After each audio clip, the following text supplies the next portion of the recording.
मेरे ससुर श्री काशी प्रसाद श्रीवास्तव निवासी बस्ती उत्तर प्रदेश परम पूज्य गुरुदेव से मथुरा में सन 1958 के सहस्त्र कुंडीय यज्ञ से जुड़े थे। मेरी पत्नी भी गायत्री उपासना करती थी, किंतु मैं गायत्री परिवार से तब तक अवगत न था, न ही गुरुदेव का नाम सुना था। शादी के बाद मेरे ससुर मुझे गुरुदेव के दर्शन कराने सन 1970 में मथुरा ले गए।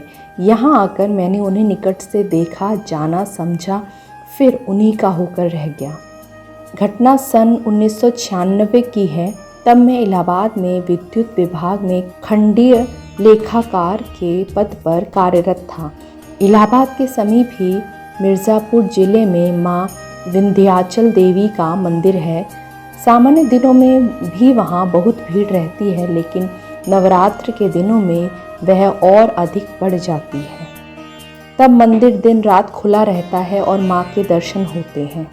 अश्विन नवरात्रे का समय था। मेरा बेटा अतुल, जो कि पॉलिटेक्निक द्वितीय वर्ष का छात्र था, अपने साथियों के साथ एक रात्रि माँ विंध्यावासिनी के दर्शनों के लिए गया और सुबह तक लौटकर वापस आ गया। उस समय तक हम लोग उपासना आदि से निवृत्त हो चुके थे। पत्नी, जो कि प्राइमरी स्कूल में शिक्षिका थी, विद्यालय जाने की तैयारी कर रही थी। तभी अतुल ने माँ से कहा कि माँ, मेरा दाहिना पैर काम नहीं कर रहा और वह सुन्न भी हो रहा है।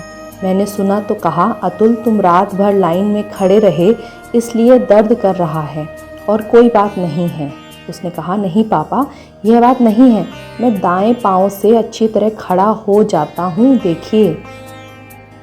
उसने बाएं पैर से खड़ा होकर दिखाया, किंतु जब दाएं पैर से खड़ा हुआ तो लड़खड़ा कर गिर पड़ा और बेहोश हो गया।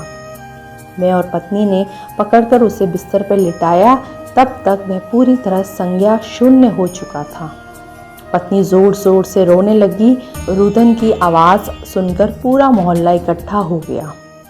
मैं और पत्नी परम पूज्य गुरुदेव व वंदनीय माता जी से प्रार्थना करने लगे कि मेरा बेटा ठीक हो जाए। थोड़ी देर में उसने आँख खोल दी।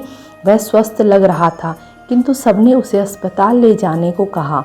मैं पत्नी के साथ उसे स्कूटर पर बिठाकर बेली अस्पताल ले गया। उस समय वहाँ डॉक्टर टी.के. झा हड्डी विशेषज्ञ थे। वह गायत्री परिवार के थे और मुझसे काफ़ी घनिष्ठता थी। वह और कई अन्य डॉक्टरों ने मिलकर उसकी जांच की, लेकिन उन्हें कुछ समझ में नहीं आया। उन्होंने उसे स्वरूप रानी मेडिकल कॉलेज में न्यूरोफिजिशियन के पास रेफ़र कर दिया। वहाँ से फिर बेटे को स्कूटर पर बैठाकर पत्नी के साथ मेडिकल कॉलेज के लिए चला। अभी कुछ ही दूर जा पाया था कि वह बेहोश होने लगा। पास में ही डॉक्टर सुमित की क्लिनिक थी। कुछ लोगों की मदद से उसे वहाँ ले गया। वह मेरे पूर्व परिचित थे। उनने बेटे के दांतों के बीच रुमाल रखा और उसे मेडिकल कॉलेज में इमरजेंसी में एडमिट कराने के लिए कहा। मेडिकल कॉलेज के इमरजेंसी वार्ड में उसे किसी तरह एडमिट करा दिया। वहाँ उसे इंजेक्शन दिए गए। रात बीती, दूसरा दिन आ गया। स्थिति बद से बदतर होती जा रही थी। दूसरे दिन उसे तेज़ बुखार आ गया। चिकित्सकों ने सिटी स्कैन की सलाह दी। सिटी स्कैन हुआ पर बुखार बढ़ता ही जा रहा था। तापमान 105 डिग्री के पार पहुंच चुका था।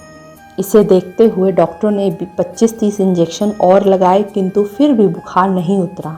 मेरी पत्नी घर से प्रातः 10 बजे आई, पर बेटे की हालत देखकर वह फूट फूट कर रोने लगी।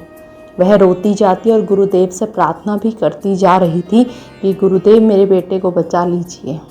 दिन भर स्थिति यथावत बनी रही। रात को चिकित्सकों ने कुछ और इंजेक्शन लगाने का फैसला किया। बर्फ़ से सिकाई की गई, पर बुखार जस का तस रहा। तापमान बराबर 104 डिग्री बना हुआ था। रात गहराती जा रही थी और हम दोनों काफ़ी घबराए हुए थे। दोनों कभी गुरुदेव से प्रार्थना करते तो कभी गायत्री मंत्र जपते।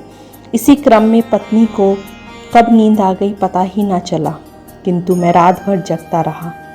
प्रातः ब्रह्म मुहूर्त में करीब 4 बजे धोती कुर्ता पहने एक वृद्ध बाबा आए और धीरे धीरे चलकर मेरे बेटे के बेड के पास आकर खड़े हो गए।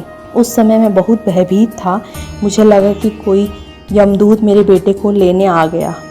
घबराते हुए मैंने पूछा, क्या बात है बाबा, यहाँ क्यों खड़े हो, किससे मिलना है? मेरे लगातार पूछने पर बाबा बोले, रात में इसी लड़के की तबीयत खराब हुई थी क्या? मैंने सहमति से सिर हिला दिया। बाबा ने मेरे कंधे पर हाथ रखकर कहा, घबराओ नहीं बेटा, यह जल्दी ठीक हो जाएगा। इतना कहकर वह चले गए। मैं मंत्रमुग्ध सा उन्हें जाते देखता रहा। जैसे ही वह बाबा दरवाजे से बाहर निकले, मुझे होश आया कि आखिर वह कहाँ से आए और कहाँ जा रहे हैं। मैंने पत्नी को झंझोर कर जगाया, कहा, इसका ध्यान रखना, मैं अभी आया। कहकर उनके पीछे भागा। बहुत ढूंढा लेकिन वह नहीं मिले। तब जाकर मुझे गुरुदेव की याद आई। सोचने लगा कहीं यह गुरुदेव ही तो नहीं थे। कुछ समय पश्चात इसकी पुष्टि भी हो गई। करीब 6 बजे प्रातः बुखार 101 डिग्री पर आ गया था और बेटे को होश भी। मैं नित्य क्रिया से निवृत्त होकर घर चला गया। वहाँ से 9:30 बजे लौटा तो पत्नी ने बताया कि डॉक्टर रेशमा अग्रवाल आई थी। उन्होंने बताया कि बेटा अब बिल्कुल ठीक है, इसलिए उसे अब जनरल वार्ड में शिफ्ट कर रही हूँ। सभी आश्चर्यचकित थे कि अचानक सब कुछ कैसे सामान्य हो गया। डॉक्टर हैरान थे। वह कह रहे थे कि आपकी प्रार्थना रंग लाई, आपके भगवान और गुरुदेव ने सब ठीक कर दिया, अन्यथा केस हाथ से निकल चुका था, मृत्यु सुनिश्चित थी। दूसरे दिन बेटे को डिस्चार्ज कर दिया। चिकित्सकों ने 1 वर्ष तक दवा चलने की बात कही थी, किंतु गुरु कृपा से वह 2 महीने में ही पूर्णतः स्वस्थ हो गया। उसकी शिक्षा भी पूरी हो गई। डिप्लोमा के बाद उसने मैकेनिकल इंजीनियर की भी पढ़ाई पूरी की और आज वह अच्छे पद पर कार्यरत है। यह कहना था DS लाल श्रीवास्तव जी का, माँ गायत्री नगर, इलाहाबाद, उत्तर प्रदेश से।